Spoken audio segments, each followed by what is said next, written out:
Shalom Bapak Ibu, Saudara yang dikasihi Tuhan. Selamat berjumpa di dalam ibadah keluarga GKJ Mulosari pada malam hari ini. Bapak Ibu, Saudara yang dikasihi Tuhan, marilah kita masuk di dalam saat teduh dan hendaklah di dalam hati kita masing-masing mengatakan demikian. Beribadatlah kepada Tuhan dengan penuh sukacita, datanglah ke hadirat-Nya dengan hati yang gembira, karena pertolongan kita hanyalah berasal dari Allah Bapa yang menciptakan langit dan bumi serta segala isinya.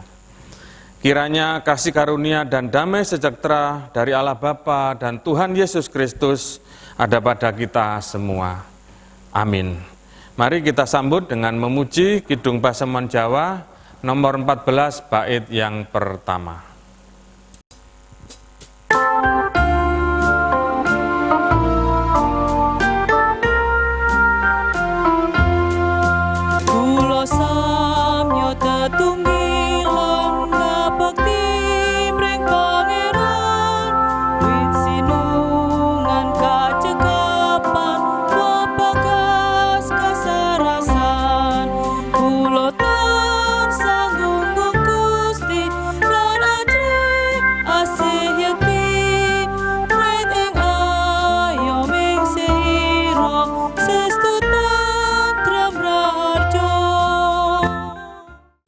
Sebelum kita masuk di dalam pelayanan firman Tuhan, marilah kita satukan hati dan pikiran kita mohon petunjuk dari Tuhan. Mari kita berdoa.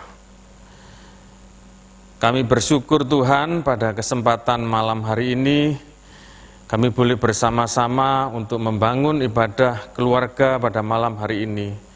Untuk itu ya Tuhan, kiranya Engkau mengampuni akan setiap dosa dan kesalahan kami, agar kami boleh layak menerima firman-Mu. Terima kasih ya Tuhan atas penyertaan dan pimpinan-Mu sepanjang hari ini. Biarlah sebagai ungkapan syukur atas pemeliharaan-Mu, kami semua akan merenungkan firman-Mu. Biarlah firman-Mu ini boleh kami terima, kami dengarkan dengan baik, dan terlebih boleh kami lakukan di dalam kehidupan kami sehari-hari. Berfirmanlah ya Bapa, kami anak-anak-Mu siap untuk mendengarkan. Amin. Pembacaan firman Tuhan malam hari ini terambil dari 1 Petrus 5 ayat yang pertama sampai dengan yang ke-11. 1 Petrus 5 ayat 1 sampai dengan yang ke-11, tetapi akan saya baca ayat natsnya saja, yaitu ayat yang kedua dan yang ketiga, yang demikian firman-Nya. Gembalakanlah kawanan domba Allah yang ada padamu, jangan dengan paksa tetapi dengan sukarela, sesuai dengan kehendak Allah, dan jangan karena mau mencari keuntungan tetapi dengan pengabdian diri. Janganlah kamu berbuat seolah-olah kamu mau memerintah atas mereka yang dipercayakan kepadamu, tetapi hendaklah kamu menjadi teladan bagi kawanan domba itu. Demikian pembacaan firman Tuhan. Mari kita sambut dengan memuji kembali dari Kidung Pasemon Jawa nomor 99 bait yang pertama.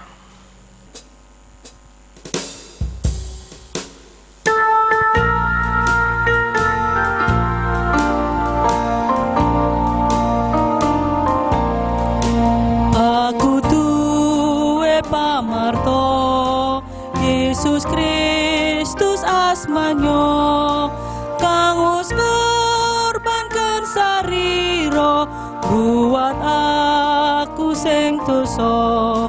Satuhu Gustiku Yesus Kristus pamartoku, ndak puji terus sing kalbu.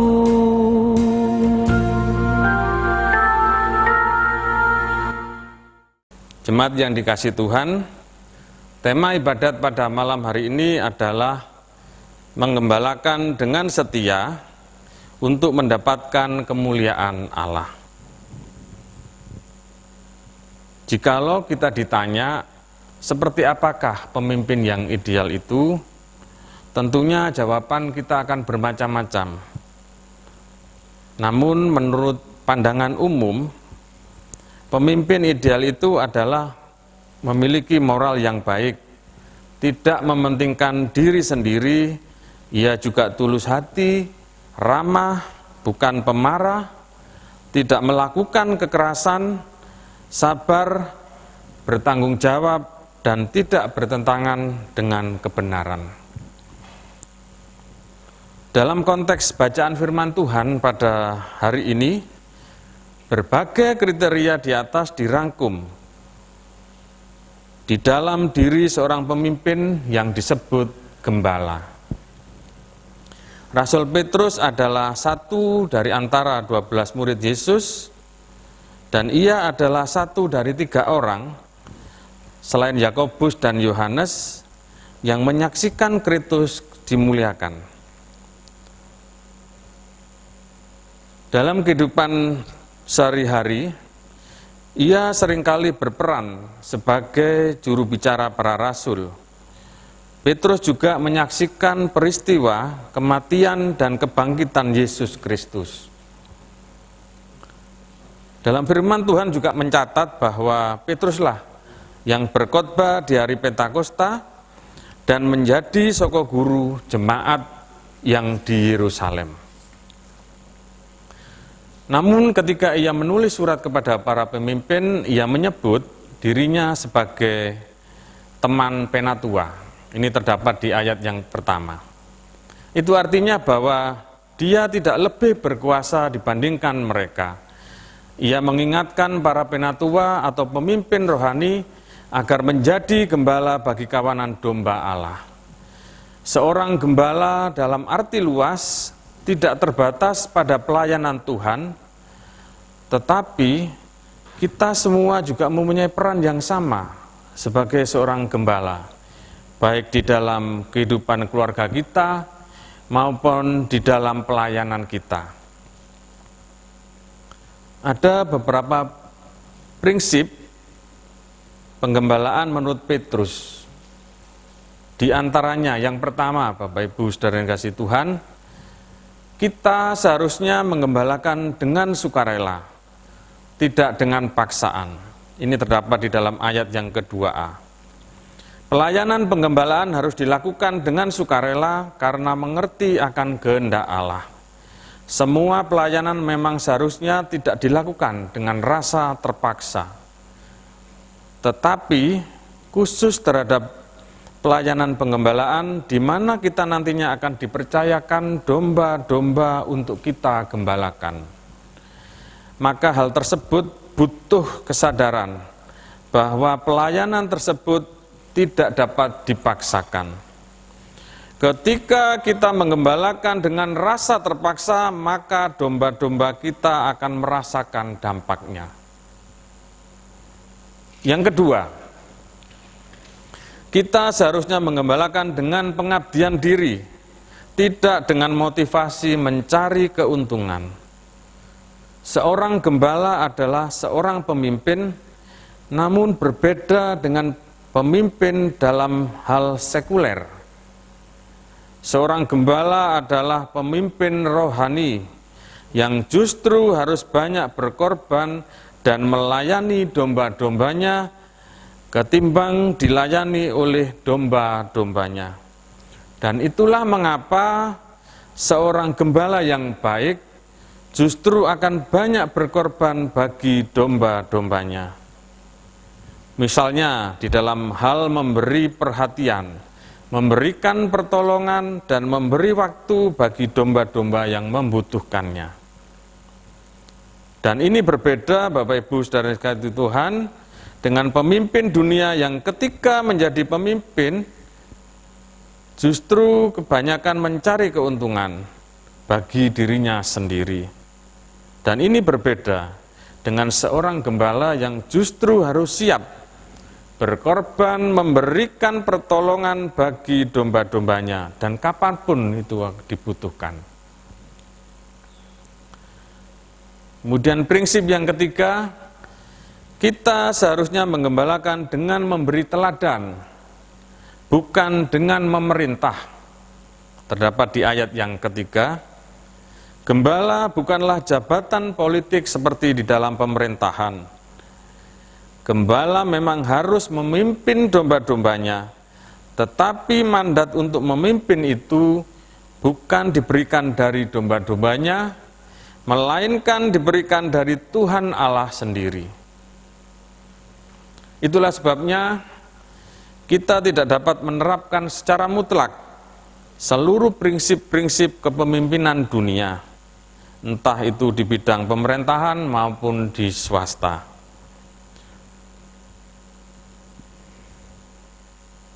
Prinsip-prinsip kepemimpinan dunia tidak dapat dimasukkan ke dalam gereja, karena prinsip kepemimpinan dunia tidak 100% dapat diterapkan dalam prinsip penggembalaan. Kita seharusnya menggembalakan dengan menunjukkan teladan atau contoh, bukan memerintah dengan tangan besi. Bisa dibaca di dalam Matius 20 ayat 25 sampai dengan yang ke-27. Di dalam pelayanan, sikap kerendahan hati akan membawa kepada pelayanan yang mengabdi. Dalam hal ini, seorang hamba Tuhan seharusnya tidak menjadi tamak, dengan segala cara memperkaya dirinya sendiri karena selalu merasa kurang dan ingin dianggap paling hebat. Dan kedua hal tersebut dapat membawa pelayanan Tuhan kehilangan kemurnian pengabdiannya dan diam-diam mengambil kemuliaan Allah. Meskipun saat itu mungkin nama Tuhan terlihat diagung-agungkan, namun sebenarnya ada agenda tersembunyi, yakni keinginan supaya menjadi tenar atau terkenal. Ingin dihormati, kemudian memperkaya diri, dan melakukan tindakan negatif lainnya yang semuanya itu adalah bentuk dari ketamakan yang terselubung. Jemaat yang dikasihi Tuhan, Rasul Paulus adalah seorang rasul yang memberi teladan tentang kerendahan hati seorang pelayan yang setia melakukan kehendak Tuhan.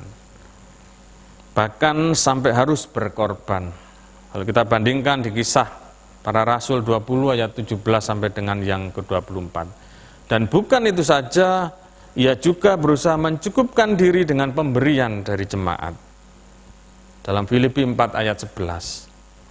Dan ini sangat kontras, Bapak Ibu Saudara yang dikasihi Tuhan, dengan situasi yang terjadi akhir-akhir ini, di mana banyak mungkin para pelayan Tuhan yang mungkin bergaya hidup mewah, memiliki harta yang berlimpah ruah, tetapi tidak memiliki empati sosial. Dan ini sungguh ironis, bukan? Apalagi di dalam kondisi saat seperti ini. Marilah kita berusaha menjadi pelayan Tuhan yang baik. Ketika kita mau setia dan taat melakukan pelayanan penggembalaan tersebut, maka Tuhan pun yang adalah Gembala Agung kita akan mengaruniakan upah dari pelayanan tersebut, yaitu mahkota kemuliaan yang tidak dapat layu. Mahkota ini merupakan gambaran kekuasaan, dan karena Tuhan kita adalah Tuhan yang berkuasa atas seluruh alam semesta ini, maka ketika nanti Tuhan Yesus datang kembali untuk kedua kali, kita akan duduk bersama-sama dengan Tuhan Yesus dan memerintah bersamanya. Terdapat di dalam Wahyu 20 ayat yang ke-6.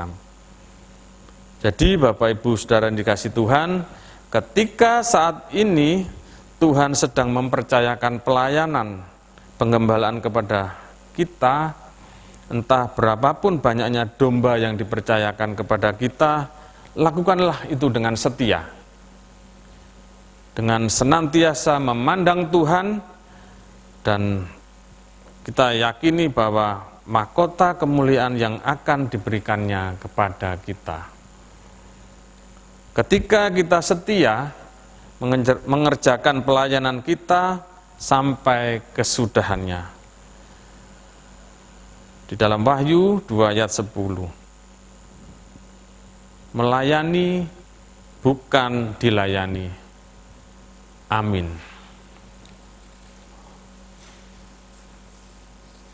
Jemaat yang dikasihi Tuhan, marilah kita memberikan persembahan syukur yang terbaik kepada Tuhan yang sudah kita persiapkan dengan kita iringi dengan memuji dari Kidung Pasamuan Jawa nomor 157 bait yang pertama.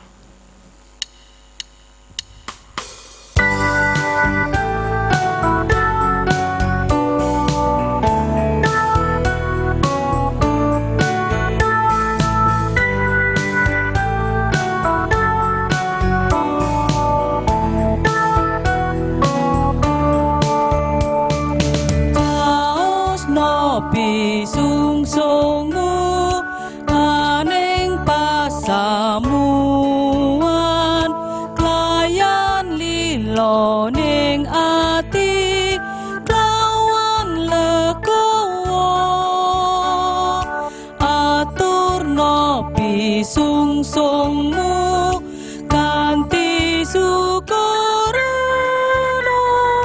jaosno pisungsungmu dadya cinaning bunga minangka panuwunmu wit sihing Allah. Mari Bapak Ibu, Saudara yang dikasihi Tuhan, kita boleh bersama-sama masuk di dalam doa syafaat. Mari kita berdoa. Kami bersyukur Bapa atas firman-Mu yang baru saja kami renungkan bersama, yang boleh mengingatkan kepada kami, di mana kami mempunyai tanggung jawab masing-masing untuk menggembalakan domba-domba yang Tuhan percayakan kepada kami. Untuk itu ya Tuhan, kiranya Engkau memberikan kekuatan kepada kami, agar kami boleh melakukan semuanya itu dengan baik, seturut dengan kehendak-Mu. Bapa Surgawi, terima kasih Tuhan atas firman-Mu ini, biarlah boleh kami lakukan di dalam kehidupan kami. Terima kasih ya Yesus, kami berdoa Tuhan untuk bangsa dan negara kami, di mana bangsa dan negara kami saat ini di dalam kondisi masih pandemik Tuhan, COVID-19, kiranya Tuhan memberkati para pemimpin bangsa kami dan semua yang terlibat di dalam penanganan COVID-19 ini ya Bapa. Bila Tuhan senantiasa memberikan kekuatan, hikmat, kesehatan kepada mereka, agar di dalam melaksanakan tugas tanggung jawabnya boleh dilakukan dengan baik. Kami juga berdoa Tuhan bagi para medis, dokter, perawat, dan semuanya yang terlibat secara langsung Tuhan di dalam penanganan pandemi COVID-19 ini, kiranya Tuhan senantiasa memberikan roh hikmat tanggung jawab kepada mereka, agar virus corona ini Tuhan boleh segera selesai di negara kami Indonesia ini. Terima kasih ya Bapa.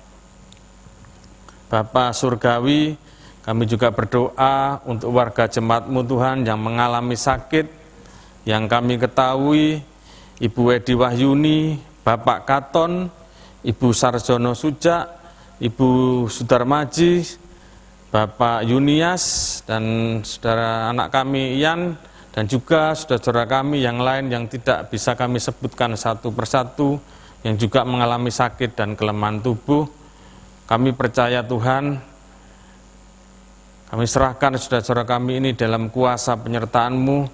Biarlah di dalam sakit yang mereka derita ini Tuhan, biarlah senantiasa saudara kami hanya bersandar hanya kepada-Mu, dan boleh percaya bahwa semuanya itu boleh mereka lalui hanya karena kekuatan daripada Tuhan sendiri.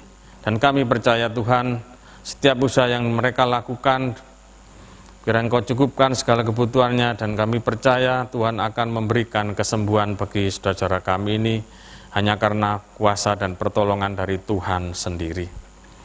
Terima kasih ya Bapa, kami juga berdoa bagi seluruh warga jemaat-Mu Tuhan, bila Tuhan juga memberikan kesehatan kepada kami masing-masing, terlebih di dalam kondisi bangsa dan negara kami saat ini Tuhan, agar kami boleh senantiasa percaya bahwa kuasa Tuhan boleh nyata di dalam kehidupan kami. Terima kasih ya Bapa, kami berdoa untuk kegiatan di jemaat-Mu mulai hari ini Tuhan, yang dilakukan baik itu ibadah secara online, ibadah Minggu maupun ibadah Kamis, juga panitia-panitia yang Tuhan persiapkan, terlebih persiapan untuk kegiatan panitia Natal Tuhan dan Tahun Baru, bila Tuhan memberikan hikmat kekuatan kepada para panitia yang bertugas, bila semuanya boleh dilakukan dengan baik. Kami juga berdoa Tuhan untuk pelayanan di wilayah, Tuhan juga memberkati. Terima kasih ya Bapa atas kuasa penyertaan-Mu. Kami berdoa Tuhan, pergumulan jemaat-Mu di dalam mencari lahan parkir dan juga renovasi gedung gereja, kami serahkan Tuhan semuanya dalam kuasa penyertaan-Mu. Biarlah kami boleh bersama-sama dengan ketulusan hati kami, dengan kerelaan hati kami untuk memberikan yang terbaik untuk proses pengadaan lahan parkir maupun renovasi gedung gereja ini. Kami percaya segala kebutuhan yang kami perlukan, semuanya boleh Tuhan cukupkan. Dan nantinya panitia yang dibentuk, bila Tuhan boleh juga menyertai mereka, boleh memberkati mereka agar para panitia ini boleh melakukan setiap tugas dan tanggung jawabnya dengan baik. Terima kasih ya Bapa. Kami berdoa Tuhan juga untuk anak-anak di jemaat-Mu yang saat ini dalam proses pendidikannya, baik di tingkat SD, SMP, SMA, bahkan di perguruan tinggi, bila Tuhan juga memberkati anak-anak kami, bila boleh anak-anak kami boleh belajar dengan baik, dan kami percaya anak-anak kami boleh mempersembahkan yang terbaik hanya untuk hormat dan kemuliaan nama Tuhan sendiri. Terima kasih ya Bapa, kami juga berdoa untuk pelayan-pelayan-Mu, mulai dari Bapak Pendeta Dikdo Cayanto beserta keluarga, majelis jemaat beserta keluarga, dan juga seluruh warga jemaat yang boleh terlibat di dalam kegiatan pelayanan. Bila Tuhan juga memberkati mereka, beri hikmat kekuatan kesehatan ya Bapa, agar setiap kami boleh melakukan semuanya itu hanya untuk kemuliaan nama Tuhan. Terima kasih ya Yesus, kami juga berdoa untuk persembahan yang sudah kami kumpulkan. Biarlah Tuhan juga memberkati persembahan ini, bila persembahan ini boleh layak di hadapan-Mu, dan boleh kami pakai untuk kegiatan pelayanan kami, khususnya di jemaat-Mu mulai hari ini, dan hanya nama Tuhan yang dipermuliakan.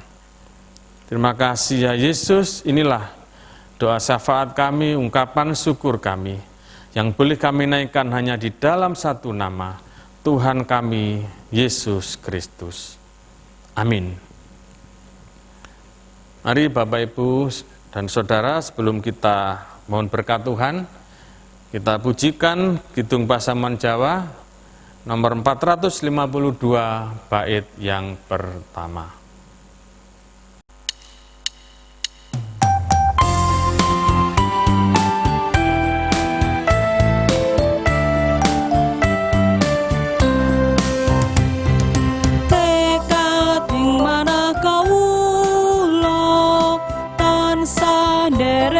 Gusti iku panutan sanyoto ipanepo sejati margining salib ing amba bangun turut ning Allah tebarkan tresno sejati gereja katentrem basuki.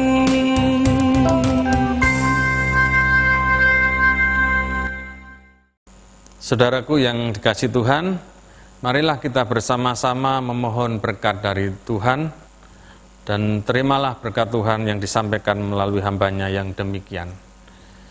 Allah Bapa yang menciptakan langit dan bumi, serta segala isinya, adalah sumber segala berkat dan kekuatan. Tuhan Yesus Kristus adalah sumber keselamatan, dan Roh Kudus adalah sumber hikmat kebijaksanaan, kiranya senantiasa menyertai, memberkati kita semua, mulai malam hari ini sampai selama-lamanya. Haleluya. Amin.